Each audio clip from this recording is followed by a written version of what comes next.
इस संसार में जन्म लेने वाले इंसान की एक महत्व और प्रबल इच्छा होती है धनवान बनने की। आपकी भी दरअसल इच्छा होगी कि मैं भी धनवान बनूं।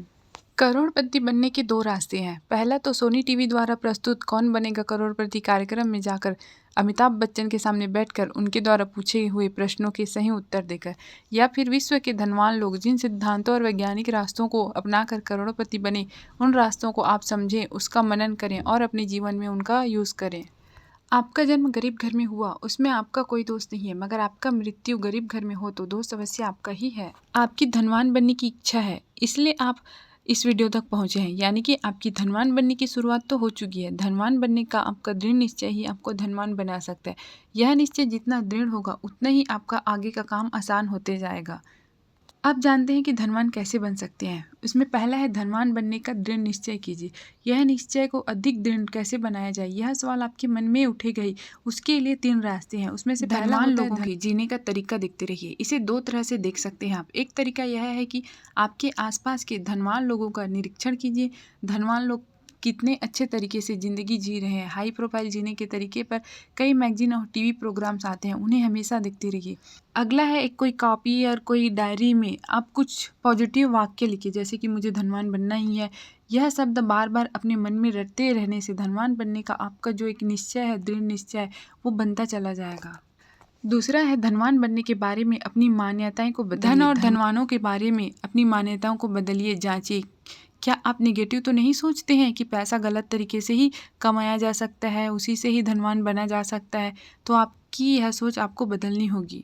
आपको अपने मन में नई मान्यता बनानी पड़ेगी, जैसे कि मैं धनवान बनकर ही रहूँगा। तीसरा है आपका लक्ष्य निश्चित कीजिए। हर एक धनवान के पास में जो धन या संपत्ति होती है उसकी मात्रा कम या ज़्यादा होती है। आपको तय करना है कि आपको कितनी धन दौलत चाहिए, मतलब कि आपको अपनी धन दौलत का लक्ष्य तय करना है। इसलिए कुदरत भगवान ने आपको जागृत मन को विचार शक्ति, तर्क शक्ति, बुद्धि शक्ति, पृथक्करण शक्ति, निर्णय शक्ति जैसी शक्तियाँ दी है। आपको इन सभी शक्तियों का यूज़ करके अपना लक्ष्य निश्चित करना है। महीने में आप कितना कमाना चाहते हैं, कितना बैंक बैलेंस होना चाहिए आपका, कितनी कीमत का घर चाहिए आपको, कितनी कीमत की गाड़ी चाहिए आपको लाइफ में, उसको आपको तय करके रखना है। लक्ष्य निश्चित करते समय ख्याल रखिए कि आपको अंदर से विश्वास होना जरूरी है कि आप उस लक्ष्य तक पहुंच पाएंगे। आपका जो भी लक्ष्य है एक बार निश्चित रूप से तय हो जाए, उसके बाद आपको धन से रिलेटेड विजन बोर्ड बनाना है। अब विजन बोर्ड के बारे में कई लोगों को पता होगा, कई लोगों को शायद ही पता होगा। विजन बोर्ड यानी कि एक ऐसा बोर्ड जिसमें आपके धन संबंधित जो भी लक्ष्य हो उन सबके फोटो लगे हों। आपकी मंथली इनकम, आपका बैंक बैलेंस, आपके सपनों का घर, सपनों की ऑफिस, सपनों की गाड़ी हैं, जो भी आपका लक्ष्य हो उसे आप इंटरनेट या मैगजीन से कहीं से भी ढूंढ के निकालिए और उसे अपने विजन बोर्ड पे चिपका दीजिए। विजन बोर्ड तैयार हो जाने के बाद उसे अपने घर के बेडरूम या ऑफिस, जहाँ भी आप उसे बार बार देख सकें, ऐसी जगह पर चिपका दीजिए और आते जाते उस पर नज़र डालते रहिए। अगर आप हर दम अपने साथ विजन बोर्ड अगर हर समय अपनी विजन बोर्ड को आप अपने साथ रख सकते हैं तो वह हर समय आपको अपने लक्ष्य की याद दिलाएगा।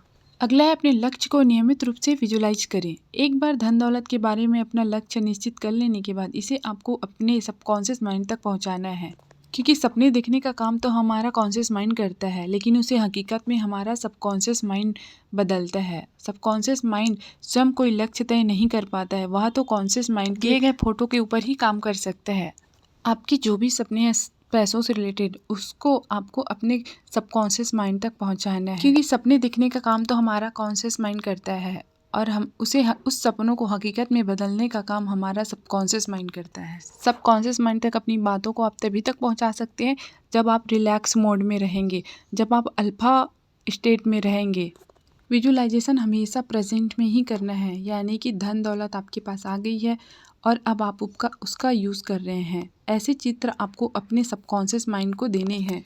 जो भी आप विजुलाइज कर रहे हैं उसमें फीलिंग्स का होना बहुत ज़रूरी है। जब आपके पास इतनी धन दौलत आ जाएगी तब आपको जिस खुशी और रोमांच का अनुभव होगा वही खुशी और रोमांच का अनुभव आपको उस समय करना है। क्या है, रोज मनी मंत्र का जाप कीजिए। आपका सबकॉन्शियस माइंड फोटो के अलावा शब्दों की भाषा भी खूब अच्छी तरह से समझ सकते हैं, इसलिए अब शब्दों द्वारा आप सबकॉन्शियस माइंड की प्रोग्रामिंग भी कर सकते हैं, जिसे अफर्मेशन या ऑटो सजेशन कहते हैं। आप डेली पॉजिटिव अफर्मेशन बोल सकते हैं, मैं पैसों का चुंबक हूँ। इस मंत्र को रोज एक कॉपी में लिखें। जैसे जैसे दिन बीतते जाएंगे वैसे वैसे इस मंत्र का असर आपकी ज़िंदगी में और आपकी आमदनी पर दिखाई देना शुरू होगा। सातवां है, धनवान बन गए हैं ऐसा आपको महसूस करना है। यदि आप साल में 10 जोड़ी कपड़े खरीदते हैं तो केवल 3 जोड़ी ही खरीदिए, मगर महंगे और ब्रांडेड कपड़े ही पहनने का नियम बनाइए।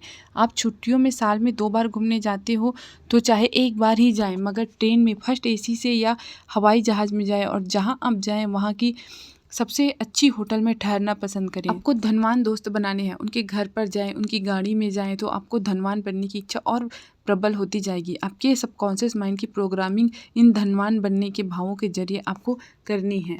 आठवां है, नियमित रूप से धन की प्रार्थना करें। जैसे हर धर्म में प्रार्थना होती है और उससे इच्छित नतीजा भी मिलता है, वैसे ही धन की इस प्रार्थना को नियमित रूप से करने पर आपके धन दौलत की निश्चित वृद्धि होती चली जाएगी। जैसे कि धनवान बनना आध्यात्मिक कार्य है। मेरा जन्म बहुत धनवान बनने के लिए ही हुआ है। धन एक ऊर्जा का स्वरूप है। समग्र ब्रह्मांड एक ऊर्जा ही है। धनवान बनना बहुत कल्याणकारिक है। धनवान बनना आध्यात्मिक कार्य है। मेरा जन्म बहुत धनवान बनने के लिए हुआ है। इस तरह आप मनी मंत्र का जाप कर सकते हैं।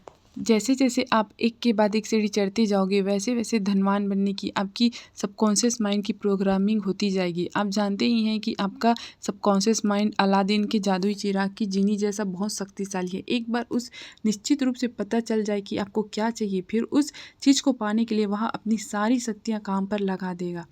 अगला आता है, धन कमाने के बाद उसे संभालिए और उसमें वृद्धि करें। धन को हमारे पास आकर्षित करना यानी कि पैसा कमाना एक बात है और उस पैसे को हमारे पास अच्छी तरह से संभालना और उसमें वृद्धि करना दूसरी बात है। ज़िंदगी की शुरुआत के सालों में हमें पैसा कमाने के लिए काम करना चाहिए, लेकिन बाद में पैसों को हमारे लिए काम करना शुरू कर देना चाहिए। इसे धन निवेश की सबसे बड़ी खूबी कहते हैं।